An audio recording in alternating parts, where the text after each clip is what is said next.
COVID-19 को बहुआयामिक प्रभावलाई पनि सम्बोधन गर्न र मुख्यतः यसको रोकथाम र नियन्त्रणका लागि सबै देशका सरकार, राजनीतिक पार्टी, नागरिक समाज, चिकित्साकर्मी, जनस्वास्थ्यविद र सामाजिक सङ्गठन, स्वास्थ्य कर्मीहरू सबै एकताबद्ध भएर हातेमालो गर्दै अघि बढ्न अपिल गरेको छ र साथसाथै यसका निम्ति सर्वपक्षीय राजनीतिक संयन्त्र बनाउन पनि सरकारसँग माग गरेको छ।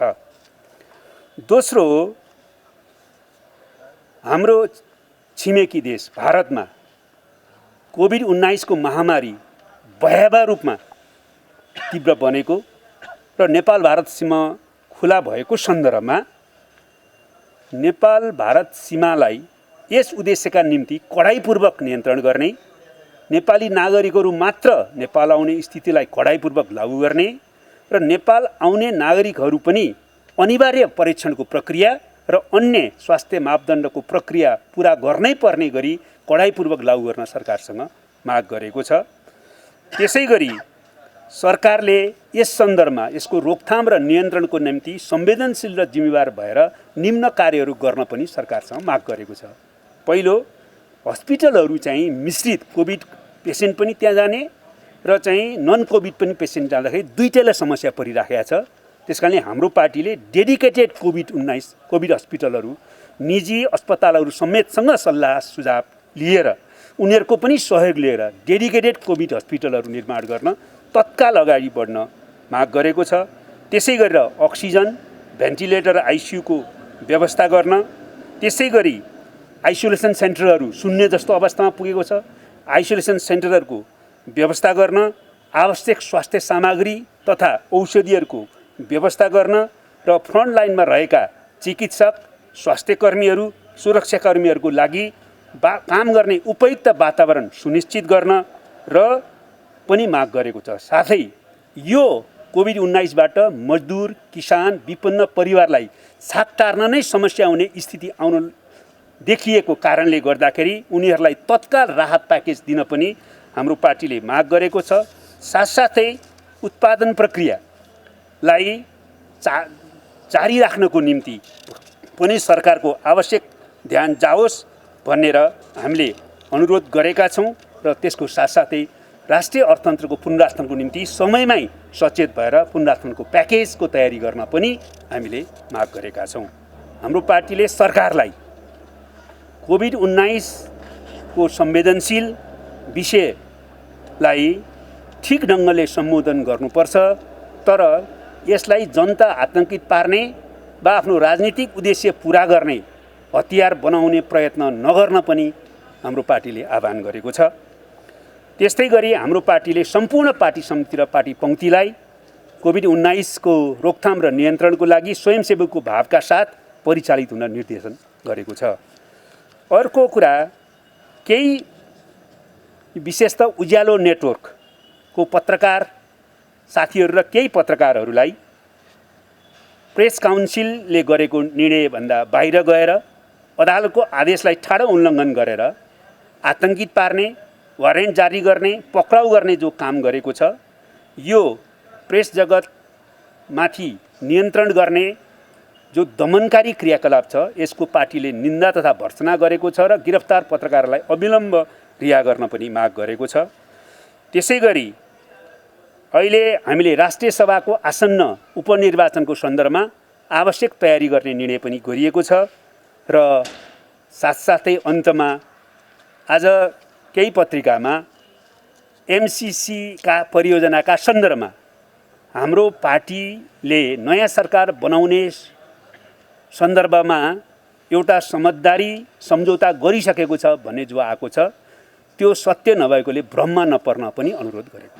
हाम्रो पार्टी अदालतको पछिल्लो आदेश अनुसार नेकपा माओवादी केन्द्रको रूपमा सञ्चालित हुने स्थिति बनेपछि पार्टीको स्थायी कमिटीको बैठकले यसअघिदेखि नै पार्टीको अन्तरिम विधानमा संशोधन गर्ने बारे छलफल चलाउँदै आएको थियो।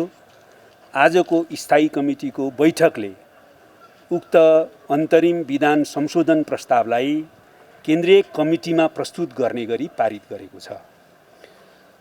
उक्त संशोधनका मुख्य कुराहरूमा पार्टीको केन्द्रीय कमिटीदेखि तल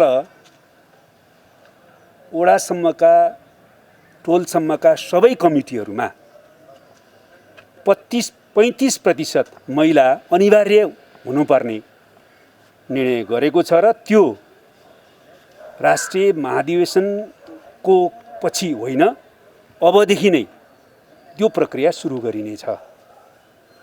दोस्रो, केन्द्रीय कमिटीमा उत्पीडित दलित समुदायबाट कम्तीमा 15% र प्रदेश, जिल्ला र सम्बन्धित पालिकाहरूका समितिहरूमा त्यहाँ रहेको जनसङ्ख्याको प्रतिशतमा 2% थप गर्ने गरी दलित समुदायलाई विशेषाधिकार सहित सबै समितिहरूमा अनिवार्यमा प्रतिनिधित्व गराउने निर्णय गरिएको छ।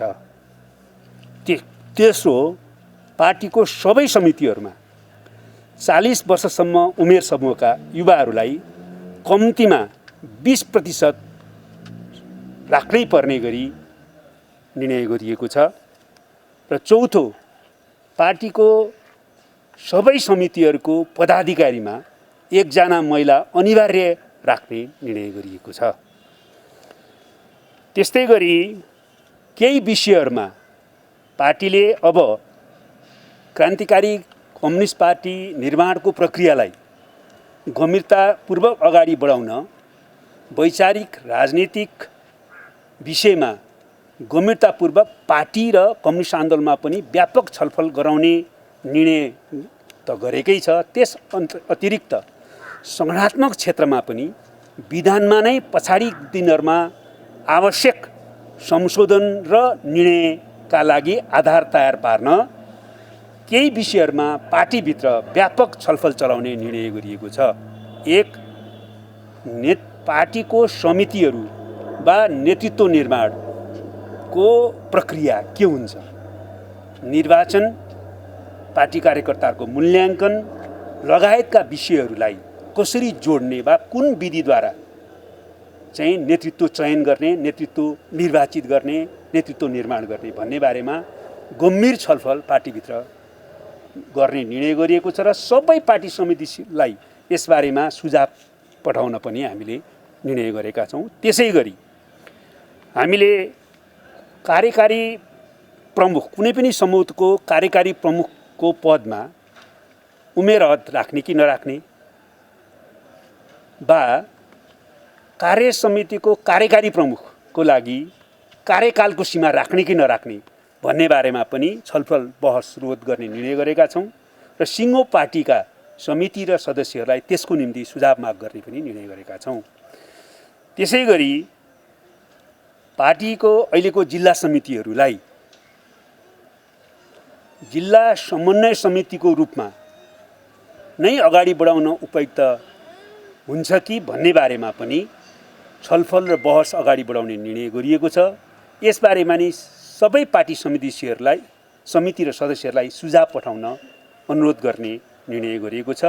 त्यसै गरी सहकारी आन्दोलन, सामूहिक उत्पादनको कार्य, सङ्घ र सिङ्गो पार्टीलाई उत्पादन कार्यसँग कसरी जोड्ने भन्ने बारेमा पनि पार्टीभित्र बहस अगाडि बढाउने र पार्टीको बहसलाई संश्लेषण गरेर अगाडि बढ्ने निर्णय गरिएको छ।